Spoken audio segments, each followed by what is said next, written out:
vamos voltar falando de sanção e veto do presidente da República, tá? Lembre-se, tá? Projeto de emenda constitucional, projeto de emenda de lei orgânica não tem veto nem sanção do presidente, tá? Sanção e veto se prende apenas a projetos de legislação complementar e legislação ordinária, ok? Beleza? O 74 nosso fala assim, ó, aprovado o projeto de lei na forma regimental, será ele enviado ao nosso governador, que, aquiescendo, ou seja, concordando, o sancionará e promulgará. Esse é o rito comum. Se realmente o nosso governador do DF não tiver nada contra a norma, ele tranquilamente haverá feito, o procedimento será a sanção do governador, beleza? Mas deixa eu te mostrar um procedimento que é o procedimento do veto, para você ficar atento. Desenhei para você, para ficar bem instrutivo, bem didático para você aprender. Olha só. Então, como eu te disse, agora, se o governador ele recebe o projeto de lei já aprovado pela Câmara, ok? Ele tem 15 dias para poder sancionar. Se ele sancionar normalmente, a sanção é expressa, ok? Está sancionado a lei e já automaticamente o governador já vai fazer o processo de promulgação. Beleza. A sanção também pode ser tácita. A sanção pode ser tácita. A sanção pode ser tácita, né? A sanção tácita ocorre quando o governador recebe o projeto de lei e deixa passar os 15 dias ab initio, como a gente diz no direito, ab initio, ou seja, sem nenhuma observação, ele passa quietinho e aquela premissa antiga que você conhece, quem cala, consente. Então, se o governador calou-se pelos prazos de 15 dias, consentiu, ou seja, ocorreu a sanção do projeto de lei. Mas, porém, contudo, entretanto, todavia, caso o governador entenda que esse projeto, ok, que esse projeto ele vá contra a própria Constituição Federal, se ele julgar ou contra a própria lei orgânica, se ele achar contrário, ou seja, se ele achar que ele seja inconstitucional, o projeto, ou se ele for contrário ao interesse público, ou seja, haverá com esse projeto de lei um grande ônus ao Estado, ao governo do DF, ok? Vai ter que pagar várias concessões, e aí o governo fala assim, se eu aprovar esse projeto de lei aqui, como que eu vou conseguir manter o meu governo? Beleza? E aí ele poderá usar o veto, usar o instrumento chamado veto, e esse veto ele pode vetar a lei em toda ela completa, ou parcialmente a lei, ok? Quando ele vetar parcialmente, a parte do projeto parcialmente, o governador não pode vetar, por exemplo, só uma palavra. Ele viu um texto do artigo, ele viu uma só palavra, eu quero vetar essa palavra. Ele não pode vetar a palavra, ele tem que vetar todo o conjunto. Ou seja, se está no artigo 57 da lei, ok? Tá toda a lei aqui. Aí a lei vem, parágrafo único, beleza? Beleza? E ele viu uma palavra assim, qualquer, dentro do caput do artigo 57, qualquer, ele viu a palavra qualquer. Ele fala, puta, esse qualquer aí vai me prejudicar. Tem que direcionar, vai prejudicar o próprio governo do DF.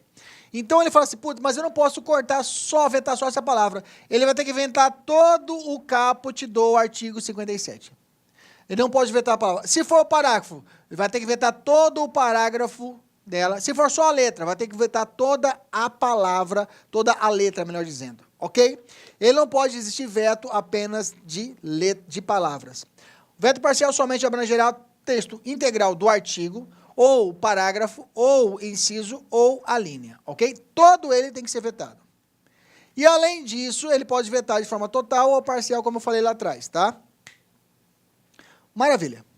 E aí? O que pega depois disso é o procedimento. Vetou? Vetou. Quando ele vetar, ele tem que avisar, no prazo de 48 horas, o presidente da Câmara Legislativa, e ele vai dizer as razões do seu veto. Olha, presidente da Câmara Legislativa, eu vetei por causa disso, disso, disso e disso. O presidente da Câmara Legislativa fala, beleza, governador, ele vai convocar uma sessão conjunta em 30 dias, tá? Sessão conjunta não, a sessão para ser realizada, ok? Em 30 dias para deliberação sobre o veto, ok? Vai ser feita essa sessão especial para deliberar sobre o veto, ok? Se caso esteja esgotado, tá? O prazo de 30 dias, e não deliberou sobre o veto, trava tudo. Trava tudo porque ela vai entrar na ordem do dia e vai sobrestar todos os outros projetos de lei, ok? Sobresta tudo, fala, olha, gente, enquanto a gente não votar o veto do governador, a gente não termina, não finaliza o nosso procedimento. Beleza?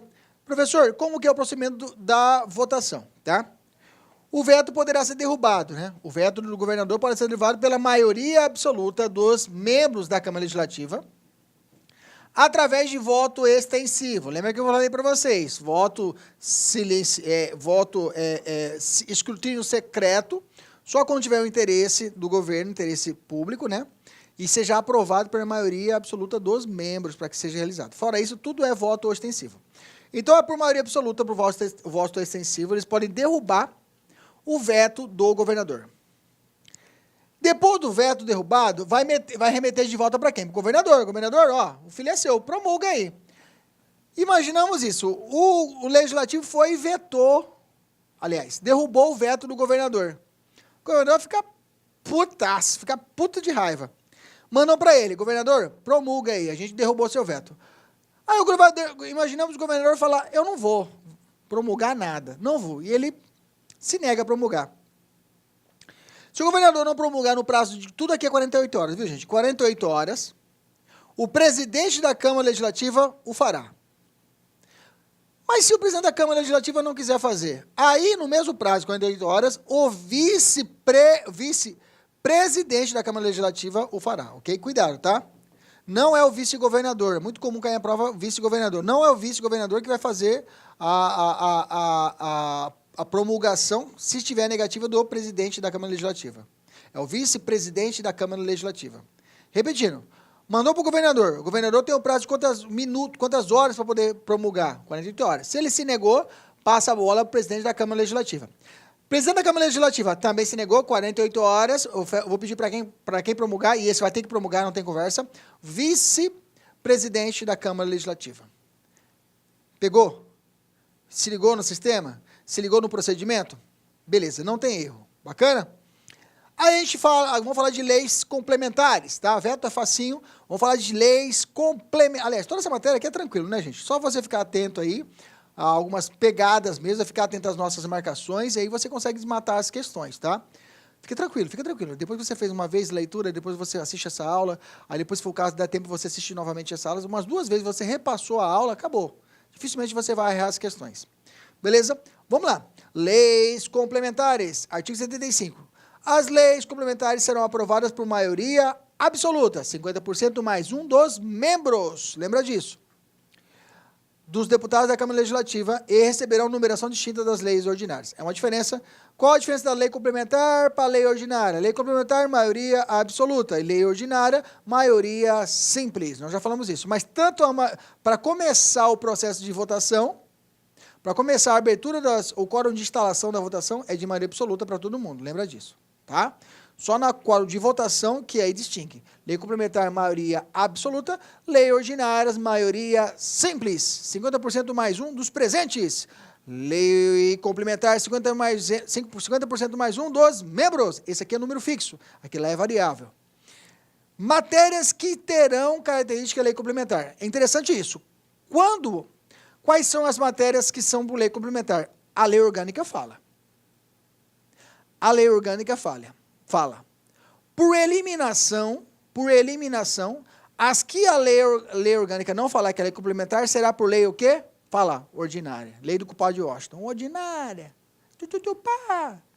Tá, essa foi horrível, mas tudo bem, vamos lá. Então, matérias que serão tratadas via lei complementar. Olha só, vem comigo.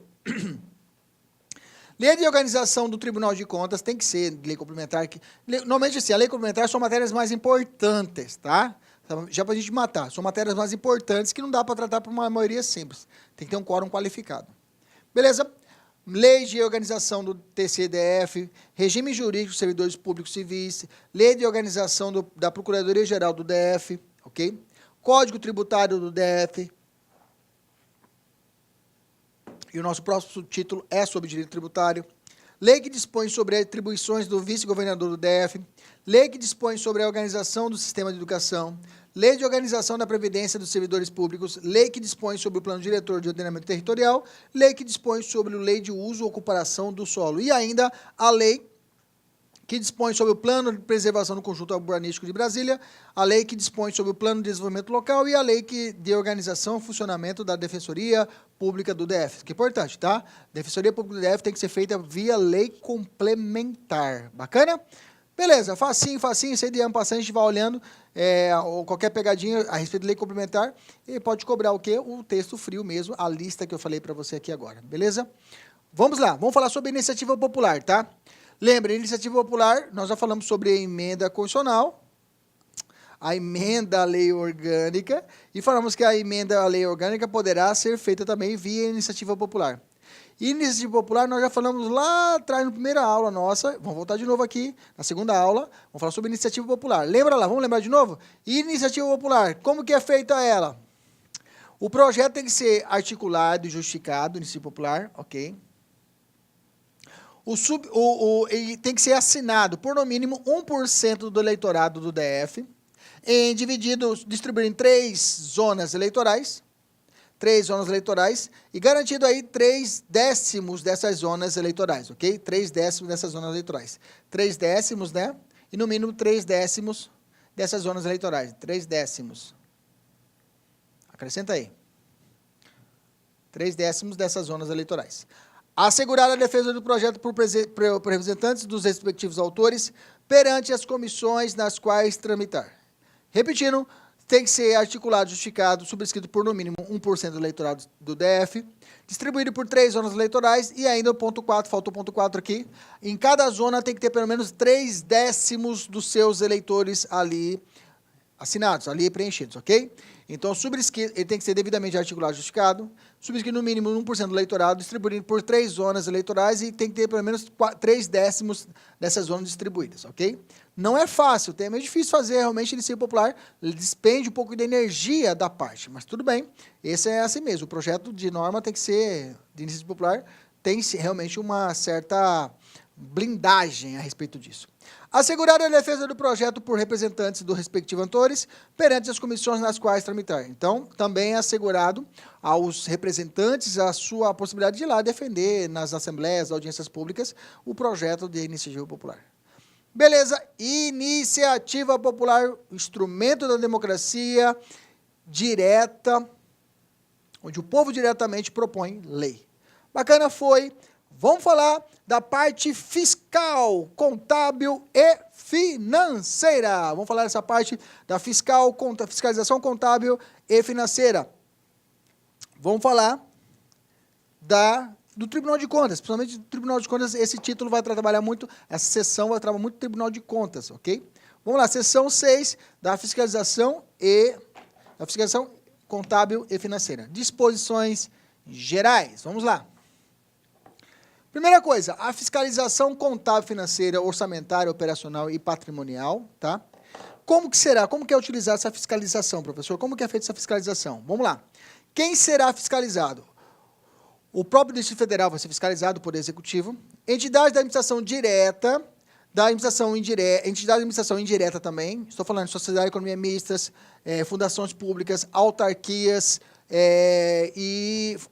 fundações públicas, sociedade de economia mista. Deixa eu colocar um silencioso aqui para não ter problema. Isso, autarquias, fundações públicas, sociedade de economia mistas e empresas públicas, ok? Do DF.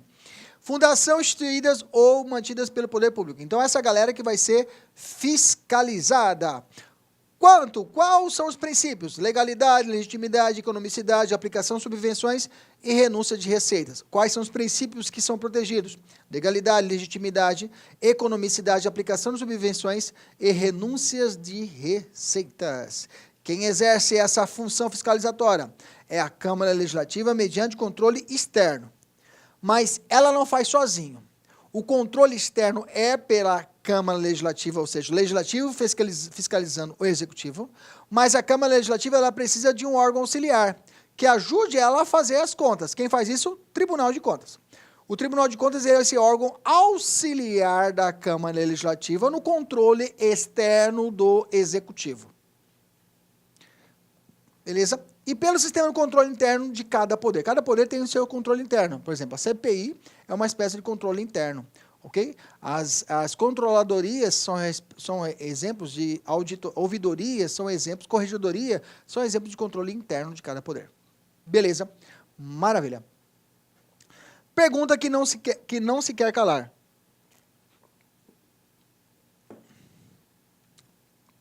Quem que tem que prestar contas?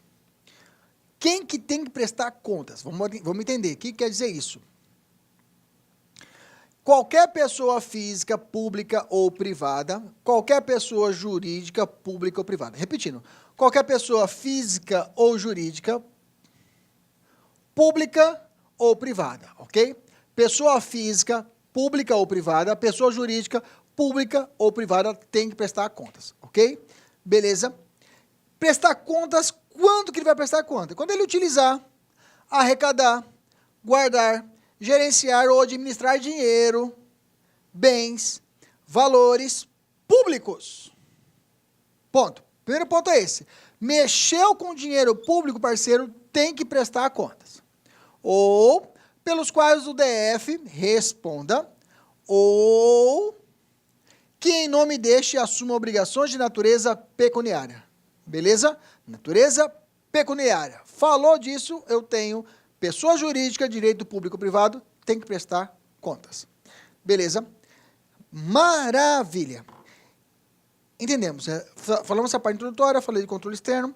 Agora vamos falar especificamente do Tribunal de Contas. Mesmo sendo tribunal, o nome tribunal não faz parte do Poder Judiciário. O primeiro ponto é esse. Tá? Não tem nada a ver com o Tribunal de Justiça lá do DF. Não tem nada a ver. Tá? Tribunal de Contas é esse órgão administrativo que ele vai auxiliar nas contas do Executivo. Cuidado, quem julga a conta do governador é a Câmara Legislativa com o auxílio do Tribunal de Contas. Mas quem julga é a Câmara Legislativa, ok?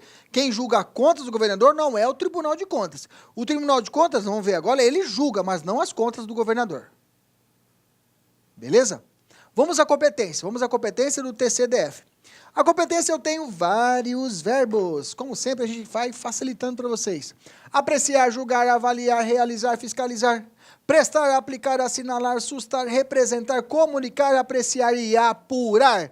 Esses são os verbos que iniciam as competências do Tribunal de Contas. Vamos fazer o seguinte, vamos fazer aquele joguinho. Onde tiver mais de um verbo juntos, incisos, a gente coletou e colocou junto para estudar. Vamos lá.